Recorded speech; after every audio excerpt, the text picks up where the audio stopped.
Authorities says the move was taken out of an abundance of caution after 2 inmates killed at facility in Beaumont. All federal prisons across the United States were locked down overnight following a deadly gang brawl in a facility in the state of Texas, authorities say. The U.S. Bureau of Prisons (BOP), in a statement, said 2 prisoners were killed in the incident late on Monday at a prison in the town of Beaumont, which sparked the early Tuesday lockdowns. Authorities identified the men as Andrew Pineda, 34, and Guillermo Riojas, 54. 2 other prisoners were taken to a hospital, although their conditions were not immediately released. The agency said it acted with an abundance of caution by ordering all federal prisons across the country to lock down, a rare move that requires inmates to be confined to their cells and cancels visits. Federal prisons across the U.S. hold more than 134,000 prisoners convicted of federal, rather than state, crimes. We anticipate this security measure will be short-lived, the BOP said in the statement, adding it will continue to monitor events carefully and will adjust its operations accordingly as the situation evolves.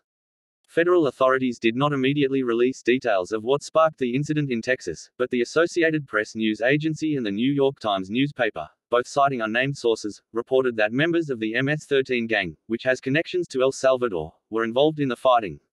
The gang's national reach sparked concerns the violence would spread. The national lockdown is at least the 4th since the beginning of 2020, with another lockdown imposed in April of that year amid surging coronavirus cases. A national lockdown was also enforced during the January 6, 2021, riot at the U.S. Capitol and shortly before the inauguration of U.S. President Joe Biden.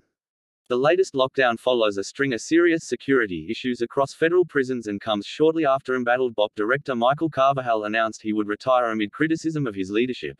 The prison complex in Beaumont, which houses 1,372 men, has been particularly in the spotlight, with union officials decrying what they call a serious staffing crisis.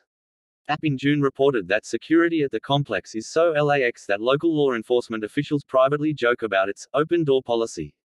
Several inmates have escaped from the prison in recent years. In a tweet early on Tuesday, U.S. Senator Dick Durbin, chair of the Senate Judiciary Committee, wrote that he had asked for an immediate briefing on this latest instance of violence in our federal prisons, and on what BOP is doing to protect staff and inmates from further violence.